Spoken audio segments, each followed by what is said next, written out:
বাংলাদেশের পর্যটন রাজধানী কক্সবাজার, যে শহরের অন্যতম অর্থনীতির প্রধান চালিকা শক্তি হল পর্যটন শিল্প। তবে এই পর্যটন শিল্পের সাথে সম্পৃক্তদের বেশিরভাগই অদক্ষ, রয়েছে অনেক ঘাটতি, যার কারণে প্রতিনিয়তই পর্যটকরা বঞ্চিত হচ্ছে পর্যটন বান্ধব সেবা থেকে। অনেক সময় অর্থ ব্যয় করেও হয়রানি ও ভোগান্তি পোহাতে হচ্ছে তাদের। এভাবে চলতে থাকলে পর্যটক বিমুখ হতে পারে পর্যটন শিল্পের এই শহর।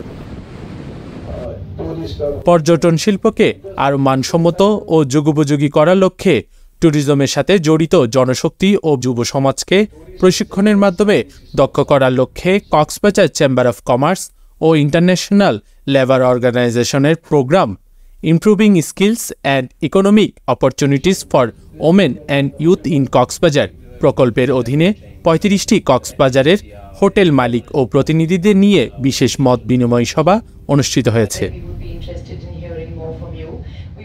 Systems is that nobody does anything unless somebody goes and pulls hair. An active system is that you are actively working together because it comes with the best outcome. মঙ্গলবার বিকেলে শহরের একটি তারকা মানের হোটেলে সভাটি অনুষ্ঠিত হয়, যার প্রতিপাদ্য ছিল dialogue with local hotel owners for establishing industry institution linkage for workplace based learning of skilled youth in Cox's Bazar. এ সময় হোটেল মালিক ও প্রতিনিধিরা নানা চ্যালেঞ্জ ও চলমান প্রকল্পের মাধ্যমে হোটেল কর্মীদের দক্ষতা বাড়ানোর পাশাপাশি দক্ষ জনবল যোগদানের জন্য প্রস্তাব রাখেন। পর্যটকগুলি যে আমরা যদি ভালো একটা জায়গা নিতে চাই, আমাদের লোয়ার লেভেল মিডল লেভেলে যে হোটেলগুলো আছে তাদের এমপ্লয়ি যারা আছে বর্তমানে তাদেরকে ট্রেনিং এর আওতায় আনা খুব বেশি জরুরি। চাকরি করাটা খুব বেশি একটা ভালো দৃষ্টিতে দেখে না, সেফটির চিন্তা করে, মনে করে যে হোটেলে চাকরি করাটা সে ব্যবসা করুক সেটাতে কোনোই না, কিন্তু আমরা সেফটি দেওয়ার চেষ্টা করি। 100 applicant there, but most of them not their hotelier, even though they are not read what we want.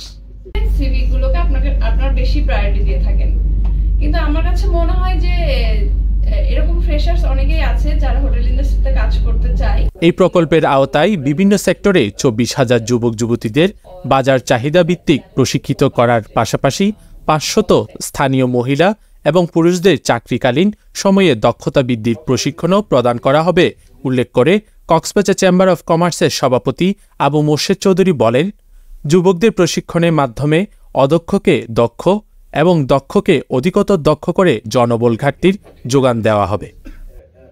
আমরা কক্সবাজারের বিভিন্ন মানের তারকা মানের থেকে শুরু করে মিড লেভেলের হোটেল ওনার যারা আছে তাদের নিয়ে আমরা একটা ডায়ালগের আয়োজন করেছি এবং আমরা প্রচুর সাড়া পেয়েছি যে আসলে এখানে কক্সবাজারে যেসব হোটেলের ডিমান্ড রয়েছে, বিশেষ করে ফ্রন্ট ডেস্ক, ক্যাটারিং থেকে আরম্ভ করে হাউসকিপিং, কিচেনের বিভিন্ন ক্ষেত্রে প্রচুর ডিমান্ড রয়েছে, কিন্তু ওরা স্কিল লোকজন পাচ্ছে না। সুতরাং আইএলও এবং কক্সবাজার চেম্বার অফ কমার্স আমরা সেই দায়িত্বটা নিয়েছি। আমরা এদের ডিমান্ড অনুযায়ী স্থানীয়ভাবে আমাদের যুব সমাজদের, বিশেষ করে মহিলা এবং পুরুষদের আমরা স্কিল হিউম্যান রিসোর্স ডেভেলপ করে এদেরকে এমপ্লয়ের সুযোগটা আমরা করে দিব। International labour organization Cox's Bazar sub office প্রধান রুচিকা বেহেল বলেন, কক্সবাজারের পর্যটনের জন্য সুন্দর পরিবেশ তৈরি ও হোটেলের কর্মচারীদের দক্ষতা বাড়াতে যৌথভাবে কাজ করে যাবেন। At this point in time, the hotel industry in Cox's Bazar has to get its workers, it has to get its labor from outside Cox's Bazar. But even if they are very motivated and committed to basically recruiting young people from the district, they are not getting skilled labor.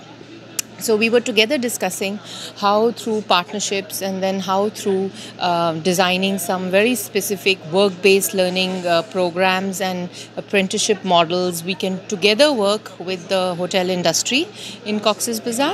এছাড়াও প্রোগ্রামে আরো উপস্থিত ছিলেন ILO বাংলাদেশের country director টমু পাও TI নেন, ILO কক্সবাজারের national project manager Sirajul Islam সহ চেম্বার অফ কমার্স ও আইএলও এর নেতৃবৃন্দ, কর্মকর্তা এবং বিভিন্ন হোটেলের মালিক ও তাদের প্রতিনিধিরা উপস্থিত ছিলেন।